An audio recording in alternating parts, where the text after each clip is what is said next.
Airtel ने 20 से 25% plans है वो बढ़ाए हैं। तो लग रहा है कि ये काफ़ी जो डेवलपमेंट का मतलब है कि कहीं न कहीं मार्केट्स को लगने वाला है कि टेलीकॉम वापस प्राइसिंग वापस आ गया है।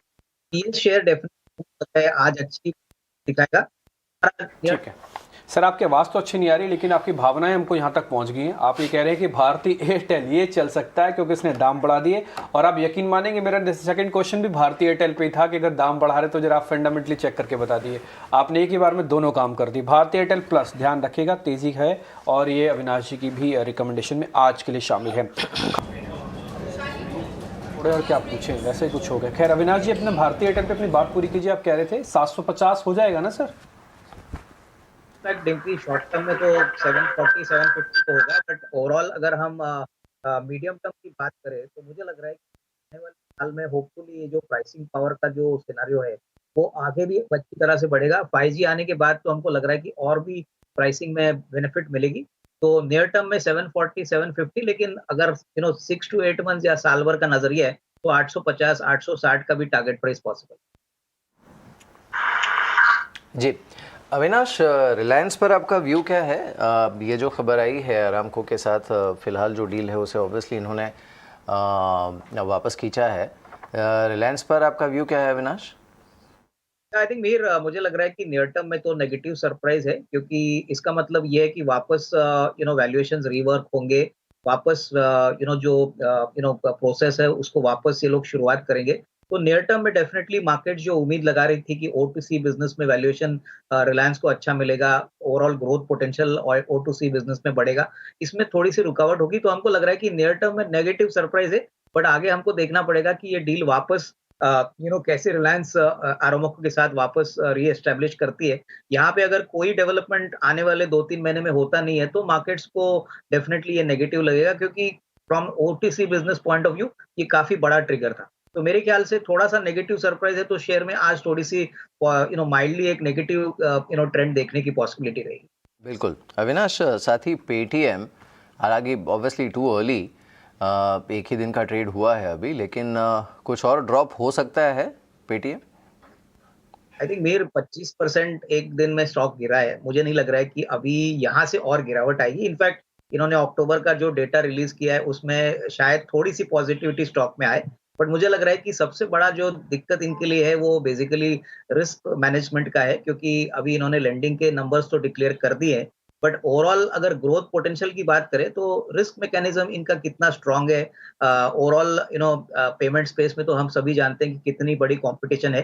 तो मुझे लग रहा है कि थोड़ा-सा अपटिक डेफिनिटली आपको स्टॉक में आज देखने को मिलेगा। मुझे नहीं लग रहा है कि आज वापस जैसे पहले दिन का लिस्टिंग के बाद जो सिनेरियो था, वो शायद रिपीट होगा। तो नियर टर्म में मुझे लग रहा है स्टॉक रेंज बाउंड रहेगा, और मेरे ख्याल से markets will obviously see what is the management commentary, और ग्रोथ नंबर्स पे फोकस रहेगा। तो ये मेरे ख्याल से आगे की शेयर प्राइस को डिसाइड कर देगा। लेकिन खरीदारी में जल्दबाजी नहीं करनी चाहिए। नहीं, बिल्कुल, मैं समझता हूँ देखिए ऐसी कंपनीज़ में थोड़ा-सा समय दे दीजिए।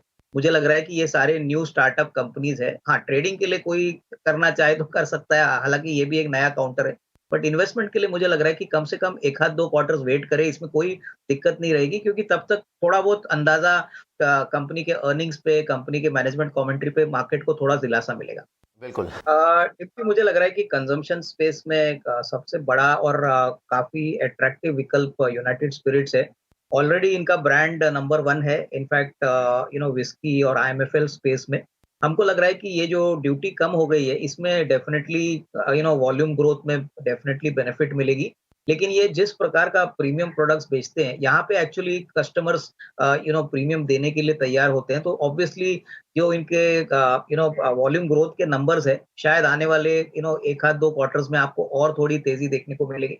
हालाँकि कोविड के टाइम पे भी जो वॉल्यूम ग्रोथ था, वो यूनाइटेड स्पिरिट्स का काफ़ी स्ट्रॉन्ग था। इनफैक्ट सेकंड क्वार्टर के नंबर्स बहुत अच्छे आ गए हैं। तो मुझे लग रहा है कि यहाँ पे अगर आज बाज़ार में थोड़ी-सी गिरावट आती है, सेंटिमेंट नेगेटिव होता है, तो मेरे ख्याल से इसको एक्यूमुलेट करना चाहिए। मेरे ख्याल से अगले 6 से 12 महीने में आपको अच्छी खासी अपसाइड यहाँ पे मिलने की पॉसिबिलिटी रहेगी, एंड पोर्टफोलियो स्टॉक है तो इसमें ज़रूर आने वाले दिनों में काफ़ी सिग्निफिकेंट अपसाइड आ सकती है। मेरे बैंकिंग में हमको आईसीआईसीआई बैंक काफ़ी पसंद है। हमको लग रहा है कि जिस प्रकार का बिज़नेस ग्रोथ क्वार्टर 2 में देखने को मिला था, एसेट क्वालिटी भी ठीक-ठाक हो गई थी। हमको लग रहा है कि जो फेस्टिवल का सीजन है उसका इम्पैक्ट नंबर्स पे डेफिनेटली तीसरे तिमाही में प्ले आउट होगा और ओवरऑल जो FY23 का आउटलुक है वो काफी स्ट्रांग है। सबसे बड़ी बात कंपनी के जो सब्सिडरीज है आईसीआईसीआई सिक्योरिटीज, आईसीआईसीआई लोम्बार्ड और आईसीआईसीआई प्रू, हमको लग रहा है ये तीनों ही बिजनेसेस और भी एडिशनल वैल्यू आईसीआईसीआई बैंक को देंगे। तो मेरे ख्याल से इवन करंट लेवल्स पे अगर कोई खरीदना चाहे तो खरीद सकता है। करीबन 870 880 का नियर टर्म का टारगेट बन। आईटी स्टॉक्स में आप क्या करेंगे? कम से कम इस समय ऐसा लग रहा है कि शायद जो न्यूज़ फ्लो है वो न्यूट्रल टू पॉजिटिव रह सकता है वहाँ पर।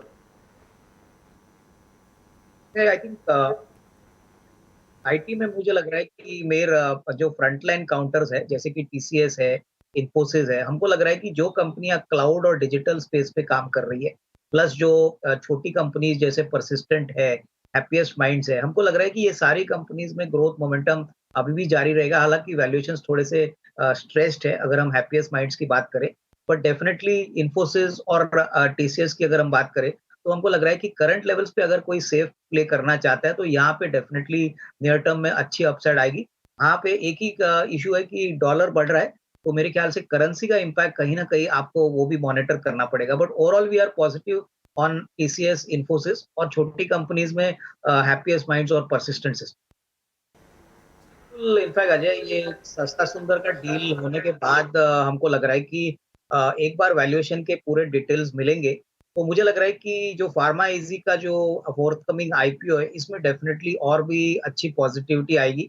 I think already pharma easy ने थायरोकेयर को खरीदा है, तो मेरे ख्याल से अभी डिजिटल मेडिसिन का जो बिजनेस है वो आगे काफी जोर पकड़ेगा।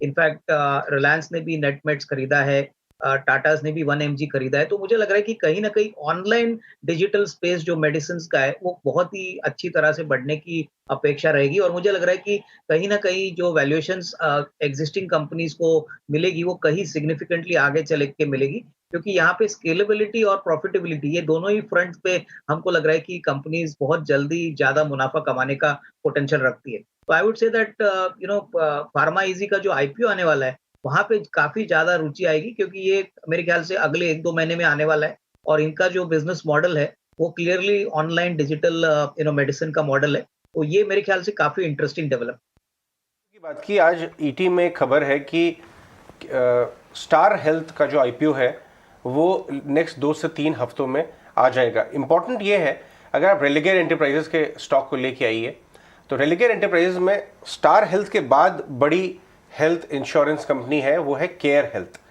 और उसको डीमर्ज करके आईपीओ करने का प्लान था। इनफैक्ट पिछले हफ्ते रेलिगेयर की मैनेजमेंट ने हमें बताया था ईटी नाउ स्वदेश पे कि उनका भी आईपीओ का काम आगे बढ़ रहा है। देखिए आज 170 के भाव पे फ्रेश लाइफ टाइम हाई पे है, लगभग 52 वीक हाई पे है लगभग। अविनाश, आपने इसके बिजनेस को देखा है या आपने ये हेल्थ इंश्योरेंस को देखा है? 2 आईपीओ जो आ रहे हैं, स्टार हेल्थ और केयर हेल्थ। मुझे लग रहा है स्टार हेल्थ में आई थिंक अजय हम काफी पॉजिटिव है, क्योंकि यहाँ पे काफी बड़े एचएनआईज इंक्लूडिंग राकेश झुनझुनवाला का इन्वेस्टमेंट है। सबसे बड़ी बात, स्टार हेल्थ एक वेरी वेल डाइवर्सिफाइड, काफी ज्योग्राफिकली वेल पेनिट्रेटेड बिजनेस है। तो हमको लग रहा है कि स्टार हेल्थ में डेफिनेटली निवेशकों को लॉन्गर टर्म में काफी अच्छा पैसा बनाने का चांस मिलेगा। हमारा मानना है कि जो रेलिगेयर का जो बिजनेस है इसमें डेफिनेटली स्केलेबिलिटी जरूर है, लेकिन इनके फाइनेंशियल्स इतने स्ट्रांग नहीं है।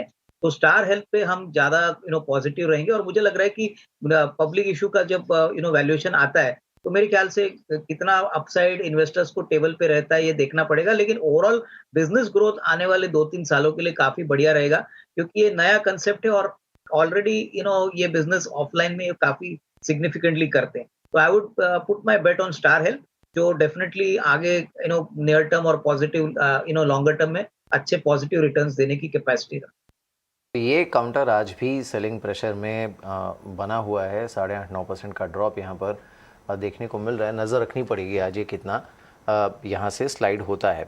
लेकिन अविनाश, अभी भी एटलीस्ट 1100-1200 के आसपास आप मीडियम टर्म के लिए ख़रीदारी की सलाह देंगे या फिर थोड़ा और वेट करना चाहेंगे?